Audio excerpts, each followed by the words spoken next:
Coming to you from our AT&T 5G studios, it is the Call Up. I am Jillian Sakovitz.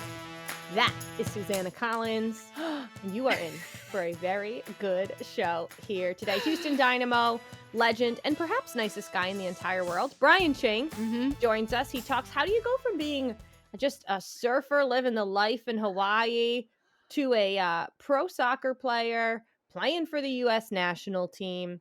How does your head coach go from being your mom to Ziggy Schmidt? And the power of a house filled with stuffed turtles. We talk about so much, and we definitely threw Brian Ching a curveball at the end. He was not prepared for what he saw coming, sister. Big time. We have to give a shout out to our co-conspirator and colleague Kaylin Carr for giving us a little bit of intel into Brian Ching. They were former teammates, and he was very helpful in making this interview. I think incredibly fascinating. He's such an interesting guy. And he, as you said, he's probably one of the nicest people you will ever chat with, ever. So great interview. Super fun. We got a lot to get to today. We do. And we have some here for this is that I have thoughts on. But just one thing that I want to point out today. It's been 1 year since the murder of George Floyd. So we're thinking about him, his friends, his family, and honestly, all of our Black brothers and sisters. Cannot believe it was a year ago. It feels so much longer in some ways and yet so much shorter. But it's been really nice to see that the sports world in some ways and the world in some ways too has unified, done some work and still so much more work to do. Yeah, absolutely. What a year it has been. I feel like we've lived like 5 years within the last 365 days since that happened. And I like to think that we're maybe heading in a better direction, but we still got to talk about it, people. It's still an issue and we still have to talk about it. So we're going to keep doing that. Not sorry. Sorry, not sorry. All right.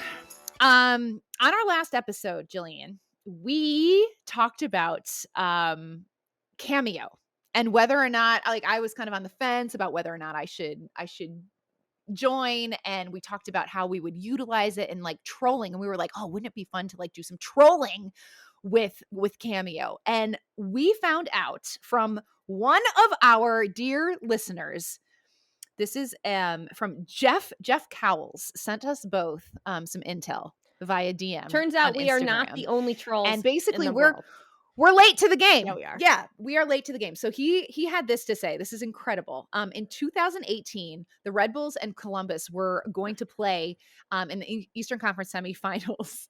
And a Crew fan, somebody named Morgan Hughes, Morgan, tip of the hat to you, found Luis Robles, and another guy on the Red Bulls and got them on Cameo. They got them to send good luck messages to two kids named Will Trapp and Zach Steffen for their big soccer games that weekend. And when I read this, I literally was on the floor laughing. I was like, this is too good. This is Cameo being used to its fullest potential. And I could not be more here for that because that's just, Morgan, well done. Well done. And I love to think about Luis Robles, gritting his teeth, wishing luck. Falling for that. All to make $30 on Cameo. Not worth it. Also here for this, or are you not here for this? I don't know, respecting your elders or disrespecting your elders. Phil Mickelson wins the PGA Championship. Here for that. Yep. But are we here for the nonstop talk of how he is the oldest person to win a major? Okay. The guy's 50. Is that old? No. Okay, here's the thing. I understand that he's 50 years old and he is now the oldest person to win a major tournament. That's great. You mention it and then let's just celebrate Phil Mickelson and the incredible weekend of golf that he played. They literally brought it up every 5 seconds. He's the oldest player to ever win. He's 50. Did you know he's 50 years old? Hey, Phil Mickelson is 50. I was like, will you shut up? Number one, ageist. Like, I'm not here for the ageist. Also, I just was like, can we just let the performance speak for itself? So no, I am not here for dwelling on Phil Mickelson's age. And I love what he said when they interviewed him after he won, and he was like, it's just something that like I always thought was possible, and yeah, I'm 50, I might have to put in a little more work than some of the younger guys, but like it's still like he kind of brushed it off, and I liked that a lot. So no, I am not here I'm for not trying to be harping on mean the age. here, but like, has the world learned nothing from Chris Wondolowski? Like, Right. has the Golf Channel, has NBC not paid attention to what, like, age is nothing, my friends. Look at Have what you ever Rondo's heard of out there somebody named doing. Tom Brady? Tom Brady? Hey, Aaron Rodgers? No, Suze, I'm just I saying. told you I am mad at Tom Brady for not being a good role model to the youth and not wearing his mask for the playoffs. So I'm not talking about Tom Brady. I'm talking about Chris Wondolowski. Darn it. There's just a lot. I think that we're, age is just a number. They keep saying it, but it really is true. And if you're a good athlete and you work hard, yes, 100%. I don't want. Okay. I will not reveal my age, Just but curious, I just have curious, in my head, I am a ripe 26 years old. That's how I feel mentally. It's probably how I behave too most of the time. Which, I still feel like I'm in high school. isn't the best. I'm not kidding. All the time. I basically just moved back in with my parents, so I'm kind of headed to Yeah, if you guys are watching and haven't noticed, I've taken up residence at my parents' lake house this summer because, listen, we're all still working remotely, but I'm literally reverting back to like 16-year-old Susanna, and it is something. It's something to see. Another here for this. Now, I know that you and I both have very strong opinions on this because of the line of work that we do. So, NBA playoffs going on. Cassidy Hubbarth, during an in-game interview for ESPN, she was speaking to Nuggets head coach Michael Malone, and she referred to him as Mike in the interview. And before he even answered the question, he was like, actually it's Mike or it's Michael. It's Michael. And like corrected her. Suze, he would have corrected you. You just messed it up. Damn it, you. Mike, yeah, exactly. Michael. I know, exactly. Michael. How dare you? And I was just kind of like, and some people like, I was reading the reactions on Twitter to this because some people were like, what a jerk. Like, why did he do that? And some people were like, well, if that's what he wants to be called. And I'm saying that I know that Cassidy Hubbarth is a reporter who does her due diligence. Like, I don't think that she is somebody that is just, casual, like, oh, Mike, whatever. You have all of these pre-production meetings ahead of any game that you're covering when you are the in-game reporter. You are sitting down with these guys days before. I guarantee you that people were calling him Mike and that he never corrected them and said, no, call me Michael. Like, I just think that there were ample opportunities for him to voice this at some point if that's really what he wanted to be called. And instead it came across to me as just a little bit belittling and rude. Well, and Suze, I am not here for it. The Nuggets were down. He was in a bad mood, and she was an easy. Period. We've all been there. Freaking who? Boo freaking who? I'm not excusing it, but I can tell you exactly what happened, and I'm just going to play this little thing for you. That was a couple months ago. Mm-hmm. Hold on. Just want you to hear this. Your starter. Go out there and be aggressive. Yep. Here he is defending against Jokic. That's good defense, I think. And Jokic should be a technical. Well, Mike Malone wanted to. Oh, was that a Mike Malone I heard? Granted, that was NBC Sports Chicago. They were playing the Chicago Bulls 2 months ago. Now, I was ticked off when I read this, so I did a little research. And I went in and I listened to the Denver Nuggets availability with Michael Malone. Now, the local Denver area reporters will say Michael. And you and I both know that when you're in the day-to-day of covering a team, you will literally have press officers or communication staff come up to you and be like, hey, guys, he really wants to be called Michael. He's had years of being an assistant coach before. Now he's his second time as a head coach. This is probably something that has bugged him for 50 years. The guy was born in Astoria, Queens, where I used to live. went to school in New Jersey. This is a tough Northeastern man, but you know what? Michael, he also has 2 daughters. So let's hope that the next time someone is in a cranky mood, they don't take it out on one of your daughters. That's all I have to say. And you know what? I read later, though, and I don't know if it's true because it was on like random bloggy things, that it was Charles Barkley, my best friend, who said that apparently Michael Malone did reach out to Cassidy Hubbarth after the fact. And if that's the case, I hope he was embarrassed, and I hope he's just better next time. Because we've all had guys that are in bad moods and take it out on you. And I know I've taken things out on people when I'm in a bad mood. Time now for our AT&T 5G call to the field. We are so happy to bring in an absolute legend, folks. A legend for the Houston Dynamo, 3-time MLS Cup champion, 45 caps for the U.S. men's national team, the one and only Brian Ching. How are you, buddy? Thank you so much for coming on. It's good. It's been a long time since I did something like this, so I'm really excited. Okay. So right off the bat, Jill and I were having discussion. First, happy birthday. Belated birthday. You just celebrated a birthday, correct? I did. I just turned 43. Oh, cool. I wasn't going to ask how old you were, but this kind of relates. I know, we could, exactly. Dang, Wikipedia, always outing us. But Jill and I were just chatting about this weekend we saw Phil Mikelson win the PGA championship at age 50. Okay. And they keep going on and on and on about he is the oldest person to win a major. And I'm like, why are we dwelling on the age thing? Like, can't we just do we have to bring the age thing in? So we want to get your take. Like, were you okay with everyone just focusing so much on how old Phil Mikelson is? Because for me, I was like, nah, let's just like celebrate the man. I'm kind of surprised. I mean, that 50, somebody hasn't won a major before, because I thought, well, I guess I don't know too much about golf because I'm terrible at it, but the ins and outs.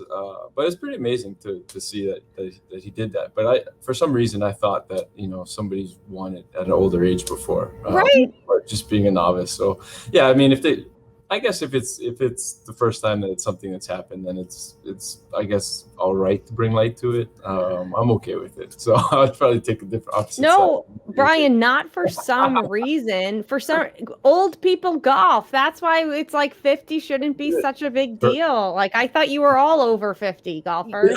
Right? I know. Like I just have that image in my head, and I was just sort of like, well, yeah, okay, he's 50, but like, is 50 even that old anymore? 50's not old. Like, come on. I didn't think 50 was old until I turned 40. And then I'm like, oh my God, 50's not that old. Exactly. Listen, that is the mentality that we all should be adopting. So 50 ain't old, people. You heard it here from Brian Ching. Making a retirement from the game, Brian Ching, has not stopped you. You've been busy opening bars in Houston, getting some phone calls. Like, it's just like I don't know how to mute this thing. my phone might go off during this for no and reason. It has. We have all dealt with this at various points because we're very important. That's what we tell ourselves. I apologize. You're fine. Nobody ever calls except for when I'm on a show. Susanna filmed the BTW at Pitch 25 back in 2018. It was such a good one. And you opened another one called East End Backyard last year. 1, how did you get into the bar business? 2, how is it owning a bar during a pandemic? What is the bar scene right now in May 2021 in Houston? You know what? I'm just saying, thankfully I live in Texas, and we've been allowed to open for a while now. And, it's been great. It hasn't been, last year was rough, but we're getting back to normal now. So our 2018, our April numbers in 2019, we actually did better this year in 2021 than in 2019. So it's kind of getting back to normal here in Houston. I think anybody could get a vaccine, at the ending of March. So in Texas. So, pretty much if you want to be vaccinated, you're vaccinated. So, people back out, and, the bar scenes are doing good, thankfully. Opening a bar in a pandemic, yeah, that's not something I would recommend. East End backyard. It was interesting, but majority of that concept is outside, and so people felt a lot more comfortable being outside. So thankfully, that kind of worked out and played out. And hopefully this year continues to kind of get better and better. So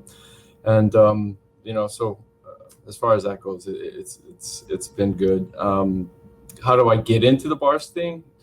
It was one of those things I kind of invested in the club through some buddies while I was playing, just as kind of, this is kind of a cool thing, and then you kind of learn a little bit about the business. And I always thought there was an opportunity because there's this massive warehouse in Susanna, you've seen it, like right now. I mean, you could hit the Dynamo Stadium with a rock. And it's amazing. I drove by that thing, every day going to play, and I was like, this would be great to turn into something right here. And with the watch parties that soccer fans have or come to, I thought it would be just perfect location. There's the baseball stadium there, there's the basketball arena there, there's the convention center, and then the Dynamo Stadium. And so location was a thing, and it just took a long time to kind of negotiate the lease, and could see why the building sat empty for a long time. But I just thought it was the right opportunity. I partnered with a great group of guys that were kind of in the business, so I got to learn a lot about it. Thankfully we opened up right before the World Cup, and I think literally a week after we opened, we had probably about 1,000 people in the building watching World Cup games. That's when I came. Truly amazing. That's literally what I did. I watched a World Cup match with AJ De La Garza and Chris Seitz at pitch 25, and then we had like a little kick around on the mini pitch that was inside. I mean, this place is incredible. And you mentioned the location's literally right next to BBVA. It's outstanding. So we're gonna have to make another trip down to Houston, Jill, and visit East End backyard. I'm down for that. I'm down to go just about anywhere these days. Right? I know, exactly. Take us anywhere. Yeah, so it's been a pleasure, and actually it was great during the lockdown, because I had the whole place to me and my son. We'd just be running around in the soccer field there by ourselves, so we made use of it even when we couldn't open. Okay, let's talk a little bit about your upbringing, because Houston is obviously your home now, but you were born in Hawaii, which is, I've been to Hawaii a couple times. It's paradise. It's literally a paradise. It's what people think of when they think of these like incredible exotic vacations. First of all, how did your family end up in Hawaii? And like, what was it like to grow up there at a place where people go on vacation? Like, what was that like? It was miserable. Yeah, sounds horrible, horrible, terrible. My dad was native Hawaiian, so he's half Hawaiian, half Chinese. Okay. His father was an immigrant from China, but my grandmother was a native Hawaiian, so been around the islands forever. And then my mom was a California girl, came out to Hawaii, played volleyball. Her and my dad played beach volleyball, fell in love. Had the two of us. And so my dad was a beach boy in Waikiki growing up. So literally I wanted to be a professional surfer. I mean, that's all I wanted to do growing up, was just be in the water and surf. And, I was fortunate enough to live on the beach on the North Shore where all the big waves is. So, I mean, I never had dreams of becoming a professional soccer player. And it was just kind of one of those things. There was no league. I didn't even know about the English Premier League or any of the European leagues growing up. It was just kind of, the national team was on, or watch the 80s World Cup, and I was like, this is kind of cool, whatever. And I would just play it, and I got into it because my mom was like, hey, let's play organized sports. I was like, what? She was like, soccer. I was like, well, what is that? And so she's like, well, it's this game, you kick the ball around. And I was like, well, I was kind of shy, so I was like, if you coach, I'll play. And so she was like, literally picked us up from schools, like reading the AYSO coaching manual on the way to the field, which I don't recommend, right? She's like swerving, and putting us through drills. And then so I kind of fell in love with it. I was athletic, so I kind of picked it up fairly quick compared to the other kids around. But it wasn't one of those things where, you know, I was like watching soccer all the time playing. It was like, okay, I'll put my surfboard down to go to go to the soccer field for a little bit.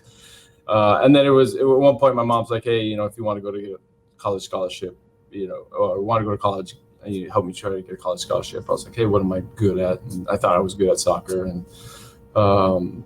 And then I just kind of started training on my own. You know, I created these good habits of, you know, I went to school on the opposite side of the island at this private school called MLS Schools. And so my mom would drive us there early so we should miss the traffic. So I get to school an hour early. And so, you know, was doing my homework and stuff before. And then all of a sudden I was like, oh, okay, maybe I'll bring a soccer ball. And so I started training like an hour before school every day. And then that's kind of when I progressed the ways. And it was just, you know, how do I get to college? And got one college scholarship to Gonzaga, thankfully. And then that's when I kind of started watching European soccer. Manchester United was my coach's favorite team. And so that's when I started watching. Be like, oh, okay. And the league started in '96 when I graduated high school too. So then I could start watching some MLS games. But it was never really a thought that I'd become a professional soccer player, probably until my junior year of college.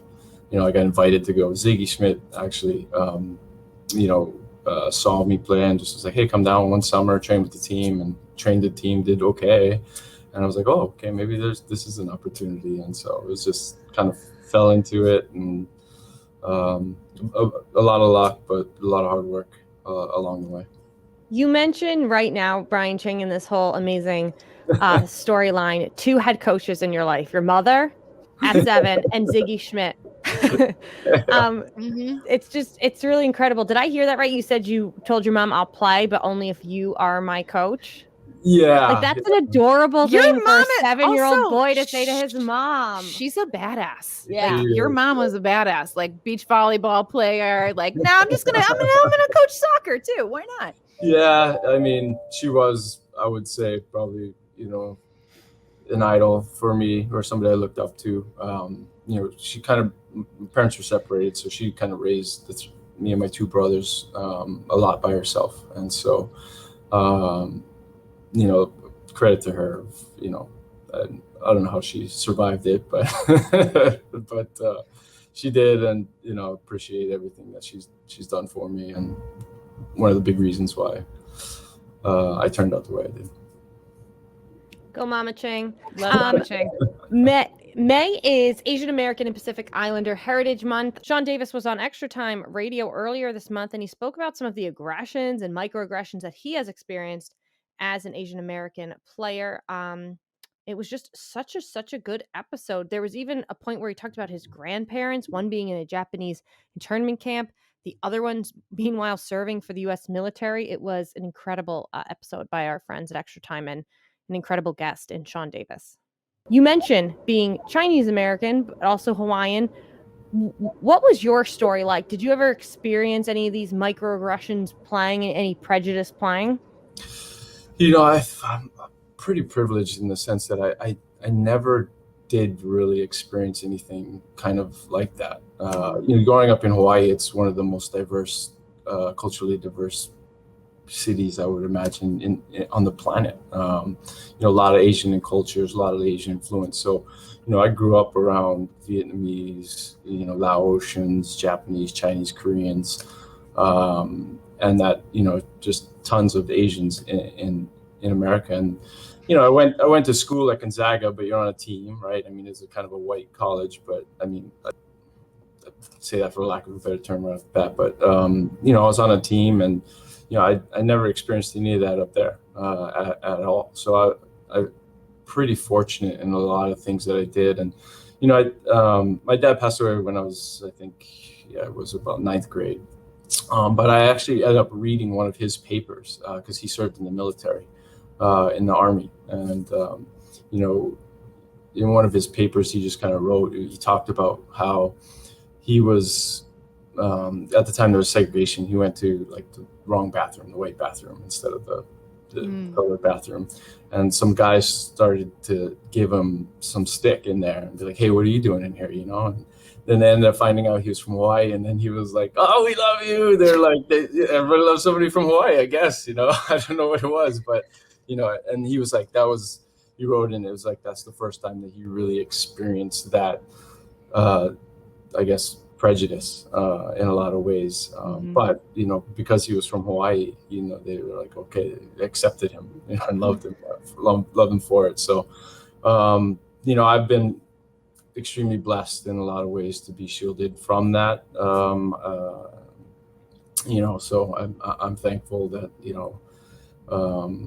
I haven't had to face any adversities in that way. Thank you for sharing that. Because I think that, one of the things that Sean said in that piece too was that, he kind of stressed the importance of Asian Americans telling their stories, and it's stories like that and experiences like your father had. That's how we raise awareness. So I just want to thank you for sharing that with us, because I think it's important to get it out there as the Stop Asian Hate movement continues to gain momentum. So appreciate you being so candid.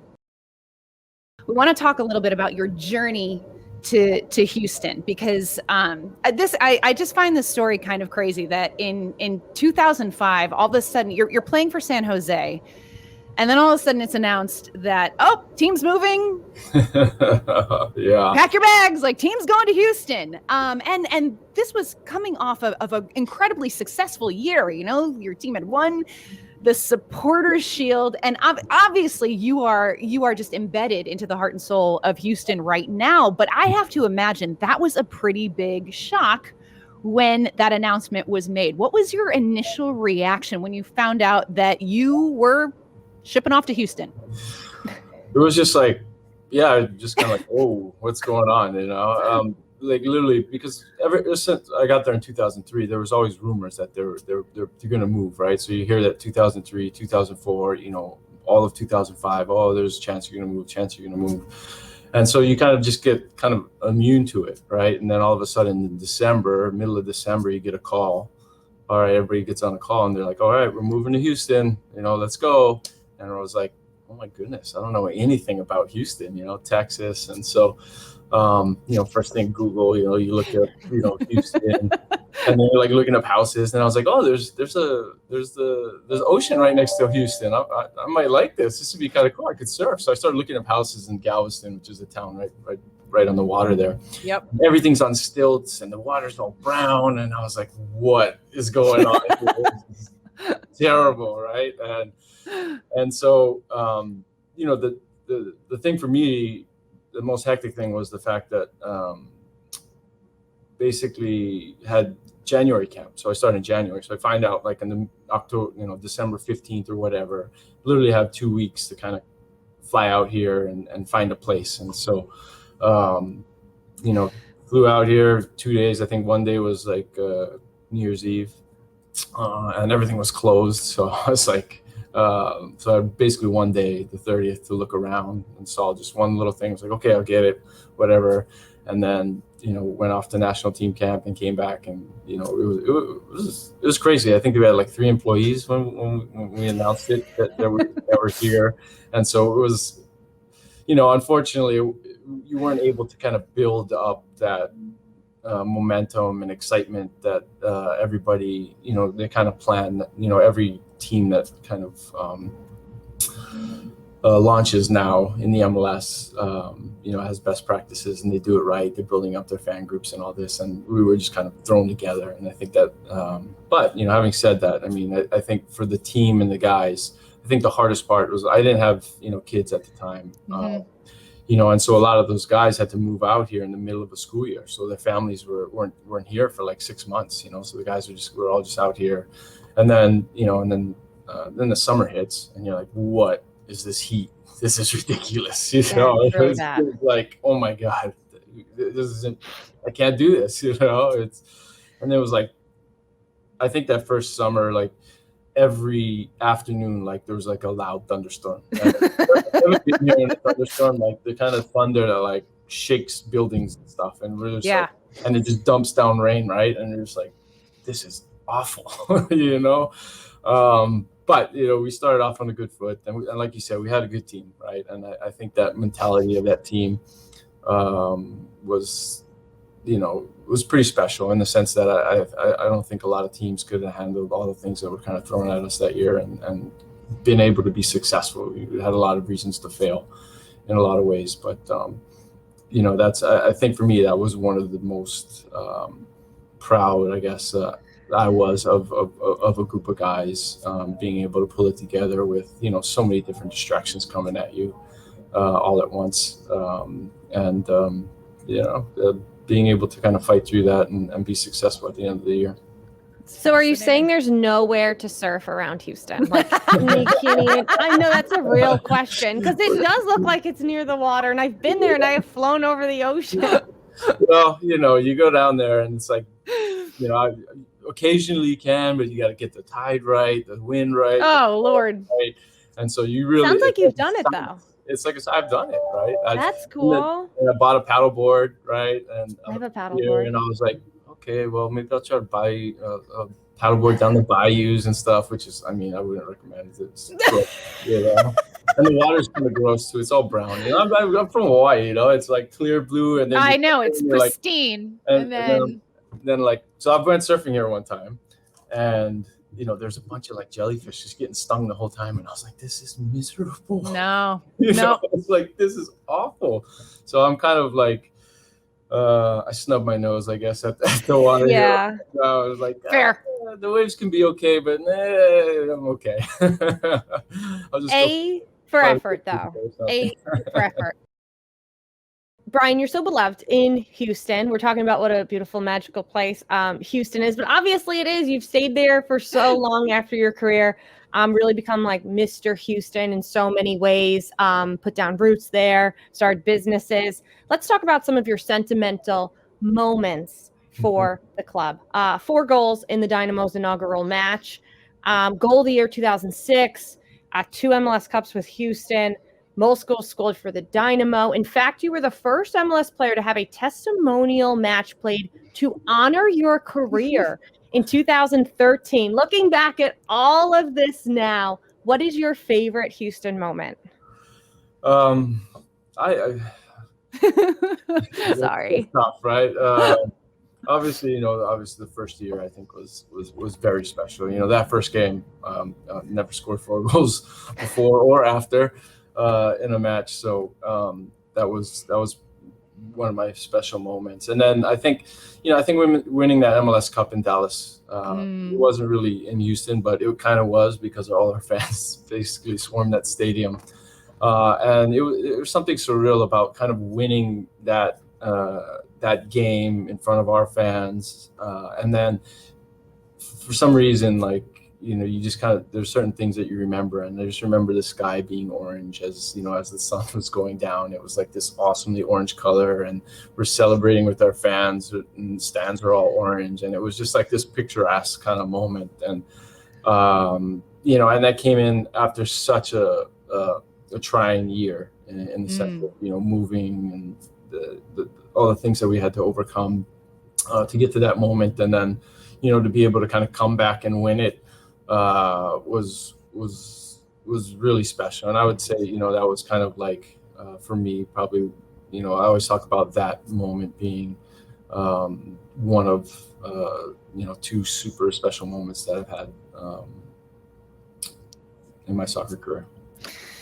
Goosebumps. There's so many, Brian. There literally are so many. Like when we were doing our research, we're like, God, Brian Ching is literally the man. And so in our prep for this interview, we reached out to our very good mutual friend, Kaylin Carr, who is a former teammate of yours. P.S. Kaylin literally always talks about, he says that you are hands down the best teammate he has ever had. And so just wanted to throw that out there. But we were like, Kaylin, what can we ask Brian? We need a little inside intel, something that maybe people don't really ask him about. And so he told us this story, which we thought was so incredible.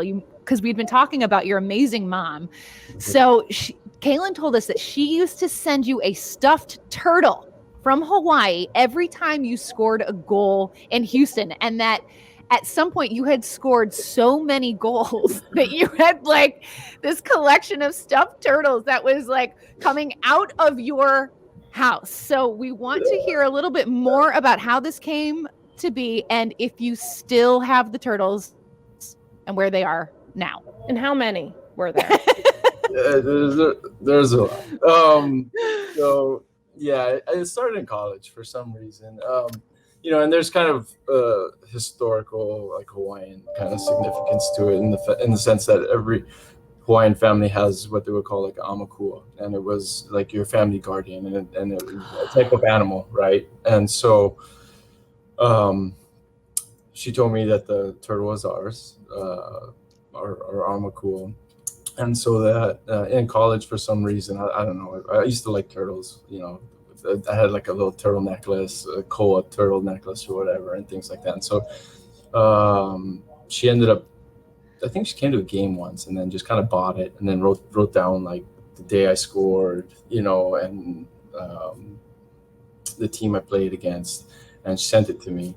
And then, she's kept that up. She started sending it to me probably halfway through my professional career. And, all of them have, some have signatures with teammates and stuff that she would get. And so I have a lot of them. And I still have a lot of them in my house and strewn around, and some are on my son's bed at times. But so I had a collection, probably around 100 plus, like different ones. And at some point, I was like, Mom, you gotta stop sending me these things. You gotta stop sending me these things. Precious. It's so precious. And I felt bad because it kind of like, she said, why? And I was like, yeah, let her send them. And so she slowly kind of stopped sending them. Oh, Mom! But but the fun is, she said she gave me this is so funny. It was like a little pen, right? And there was like it was like some kind of turtle on the top part of it. It was like, carry this in your pocket so when people ask you for autographs, you can pull it out inside it. I was like, Mom, what are you trying to do to me? She's trying to make you like the turtle guy of MLS, Brian. Is that so bad? When you're in a locker room, I mean, what kind of stuff, torn to pieces with this kind of information. So it's we love it. Well, we love it. Caitlin Carr, obviously. You love it. It's definitely sentimental. It's awesome, and I appreciate everything she did. It's the sweetest thing I've ever heard. But yeah. So did each turtle that come like say the name of the goal and the game on it? I had the date and the So what's your favorite turtle, Brian Ching? I don't have one. Yes, you do. You have to. Too many. I don't have one. Unfortunately, some of them are sitting in the closet up on the top in the bag. So. Brian, would you ever get a turtle tattoo? Do you have a turtle tattoo? I have the Hawaiian Islands and my Hawaiian family name tattooed. And I've always wanted to get another tattoo, but I never really. I think we've just decided what your next tattoo should be for your mom. Yeah. Get the darn turtle. We've talked so much about your mom. What's her name? We keep calling her your mom. Stephanie Whalen. Stephanie Whalen, you are a gem. Yeah. She's a special lady. My goodness. All right. Well, Brian Ching, thank you so much. I could keep asking you about these turtles all day, but our producer Galena would get mad at us. So thank you so much for coming on.